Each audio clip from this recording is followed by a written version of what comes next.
Hey! Today we're going to plug in maps generated by Substance Designer and Substance Painter into Redshift using the proper connections. If you are confused as to what maps and connections go where in Redshift's material node network, this video is for you. First, we're going to add the maps manually.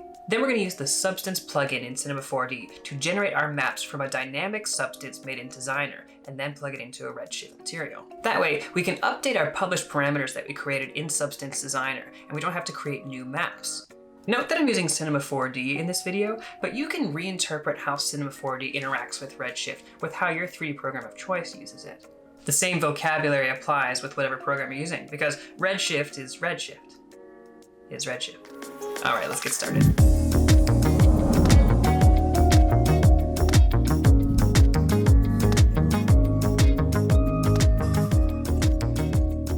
Okay, so the first thing I wanted to do was show you how to get your maps and your Substance SBSAR file.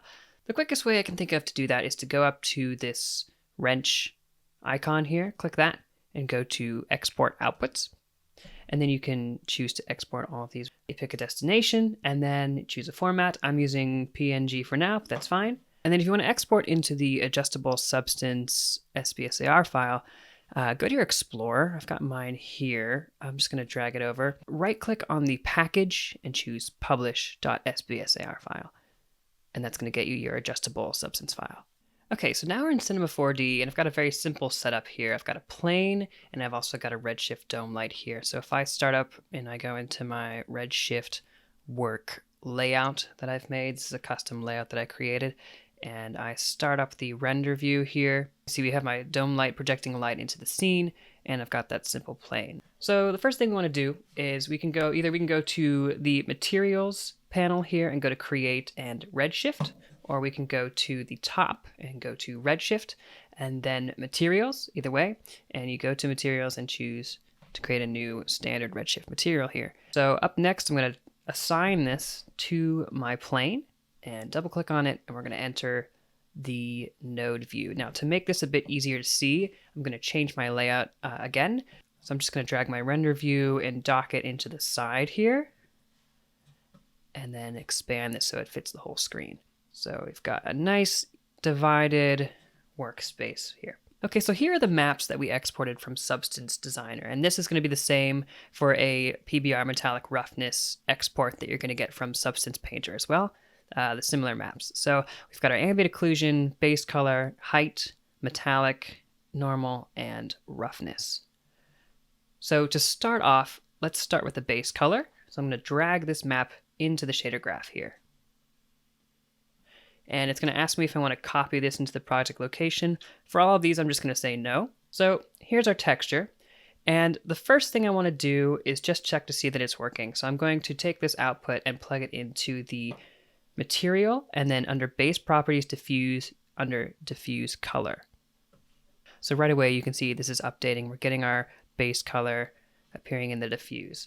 So up next, I'm going to do ambient occlusion. So I'm going to drag ambient occlusion into the shader graph. And in order to mix this into the material, I'm going to go up to my Find Node search bar here and search for a color layer node. So drag that in. And this allows you to layer up different colors, basically like you would in Photoshop, where you can apply blending modes and adjust a mask, kind of like a blend node in Substance Designer. So I'm going to take my base color and I'm going to pump that into the base color here into my Redshift color layer. And then for the layer 1 color, I'm going to take my ambient occlusion out and put that in there. And now to see these changes take effect into the render view, I'm going to take the output of this color layer and put it into the diffuse color that we set up earlier. So right now, color layer 1 is overriding the base color. So what I need to do is go to blend mode and choose multiply. So now I can adjust the threshold of this mask, and I can show more or less of my ambient occlusion. I can dial that in here. So I'm going to leave it around 0.88 for now. Let's make some room here, stay organized. Now, this particular map doesn't have a metallic value, but if I grab in the metallic map and choose not to copy it, I can go in and choose properties, reflection, and reflection metalness, and that's going to set the metallic value here. So although this particular material doesn't have any metalness in it, that's how you would attach that input. Up next, I'm going to apply the roughness. So I'm going to grab the roughness map in here, drop it in, don't want to copy. And this goes into the Redshift material, base properties, reflection, and reflection roughness. So immediately you see that adjusts what's going on here. And then what you can do is you can go into your Redshift material node and just bring down the overall weight of the reflection property. So I'm just dialing that down to something like that for now. Next, I'm going to bring in the normal map. And the normal map requires you to add a bump node. So if I type in bump, grab the bump map node, then I take our output from our normal map and pump it into the texture input of our Redshift bump map node. Then I can take that output, bring it into our Redshift material node, and go to overall bump input. Finally, let's add our height. So dragging in the height map. And now we're going to use displacement. So I'm going to go up and then search for a displacement node.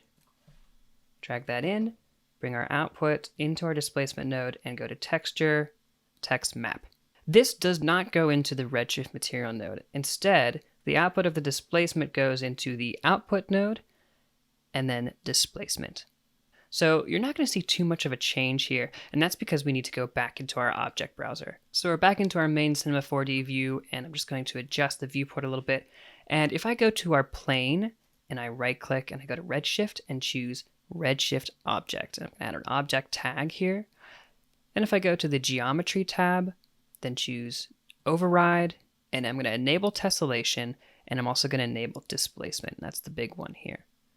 So I can fiddle with some of these values, but what I can do is maybe add a maximum displacement of 2 and a displacement scale of 2, and you can see that's starting to make a difference here. And if I orbit around the camera a little bit and zoom in, you can see we're starting to get some displacement going on here.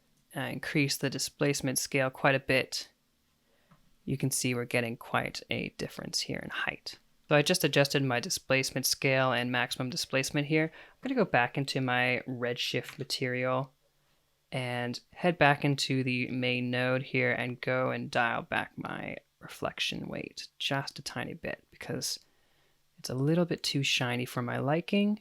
So if I bring it down, you see we're getting something like that. And if I orbit around, take a look at how the material is looking, we're getting something a little bit better there. It is a wet scene, so it is very reflective. Lots of water going on here. So when you're manually adding your image maps into the shader graph, this is what my graph usually looks like. We have our outputs, and the main importance is grabbing the ambient occlusion and base color and putting in a color layer node and mixing them that way. Also using a bump map node to interpret the normal information from your normal map. And then for displacement, putting that into a displacement map and putting it into the output node and not the Redshift material node. Then adding your displacement tag. So now, what if you wanted to import a substance SBSAR file into Cinema 4D or into Redshift? How would you go about doing that? There's a couple things that the Cinema 4D substance plugin kind of gets wrong when it imports a map like this. So let's go into that now. So if I go to Pipeline, Substance Engine, Load Substance, and I'm just loading in the Substance package version of our material.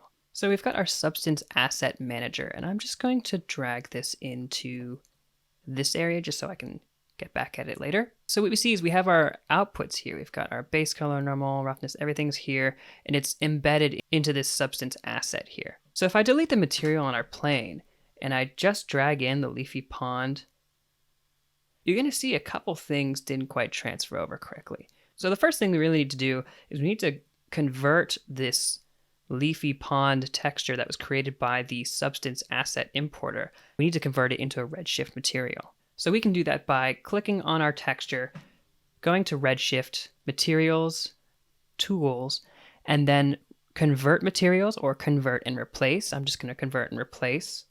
And we're getting closer, but now you see we've lost all our roughness, and I'm not quite sure if our ambient occlusion is showing up at all. Also, the scale looks a bit different, so that's interesting. So I'm going to double click that new material that we've created. Here's what we got. This is what the plugin did in conjunction with converting it into a Redshift material with Redshift's converter. And let's separate things out a little bit so that we could see it in a similar way that we were looking at before. So we've got our Redshift material, our main node here, and our output node.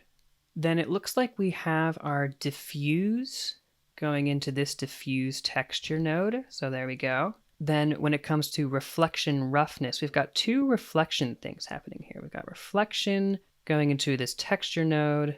So let's select those and move those over. But we also have a roughness texture coming in from a roughness shader. Then we have our displacement, which goes into displacement, so that's actually hooked up correctly. And the same thing with our normal. We have our normal going into a texture node into the bump map, which then goes into the Redshift material. So there's a couple extra steps that are going on here, and let me show you what we're doing. So let's take this purple diffuse shader node. This is actually a Cinema 4D shader node that's getting the shader from our substance shader in our substance plugin. So it's taking the channel of our base color from our substance material and piping it in as a shader, which is then being translated into a texture with this Redshift shader node, and then fed into the proper channels. So we're getting it from our substance, we're turning it into a flat texture map, and then we're piping it into the proper channel into Redshift. So let's check off all of our maps just to make sure they're all going into the right place. So it looks like our diffuse is going into the diffuse color, but we don't have any ambient occlusion. So how do we get that ambient occlusion map? Well, let's search for Cinema 4D shader node. So if you type C4D, you'll find C4D shader. Let's drag that in and let's make some room. And if we click on it and go to the properties, if I go to the shader, I can choose substance shader and click on it. In the attributes inspector, it's looking for an asset. Now this asset is our Leafy Pond tutorial substance that we imported into our substance asset manager. So I can drag that in. And now you can see we have all of our maps. So going back to our shader, if I click the substance shader again and go to the channel, I can then choose ambient occlusion. And now this is grabbing our ambient occlusion map. So just like these other maps, I'm going to go and grab a texture node. And I'm just going to pump in that ambient occlusion into the general image text 0. And then we just need to add a color layer, just like before. Color layer. And like before, let's get that diffuse or base color and going into base color. And then ambient occlusion into layer 1 color. We'll pump that into the diffuse color channel and change the blend mode to multiply. Then I can dial down this ambient occlusion just a little bit. Next, what I'm going to do is I'm going to completely remove the reflection C4D shader and the reflection texture. We really don't need that right now, so I'm just going to delete that. And you can see now we're just using our reflection roughness and our base color. So let me find those. So here's our reflection roughness. Let's line those up. And just like before, I can go into my Redshift material and bring the weight way down to something like, let's go with something like this. Our normal is looking pretty good. So we've got our normal into our normal texture, into our normal bump map, and our displacement. So if I orbit around a little bit, just want to see how this is doing. The displacement appears to be working, and the reflection's looking pretty good. So what we had to do was we had to create a new Cinema 4D shader node and assign the substance shader to it. We then dragged in our asset. Now, if you don't have this open, if it goes away, you can go to Pipeline, Substance Engine, and Substance Asset Manager. I just have it docked here. We just drag that into where it says Asset, and then we went back and chose the ambient occlusion channel. You can also choose the channel here. Then we also got rid of the reflection color channel that it added automatically, and we just used the reflection roughness like we did before. So now that we have this in here as a substance, we can change some of the properties. So if you publish some properties in your substance material, you can update them here within Cinema 4D. So I can change the random seed here, which is going to adjust how this main texture looks. So let's just change the random seed to something like 1. You can now see that the entire material has updated based on this random seed property that I have. That's looking okay. I am noticing that the leaves themselves are being scattered in a very interesting way, and I might have to adjust the scale in my original substance file. But let's change the random seed one more time. Maybe to something like 10. And you can see we now have a different variation of the material that I created. Very cool. All right, well, I hope that answered some of your questions with how to import those maps and convert them into something that Redshift understands. If you have any more questions on the matter, please feel free to leave a comment down below or feel free to reach me on Twitter. If you like this video, please hit the thumbs up. It lets me know that you really enjoyed this content and it makes me want to create even more. And if you do want to see even more videos from me, hit the subscribe button and hit the bell to be notified when I post new videos. All right, that's it for today. I'll see you in the next video.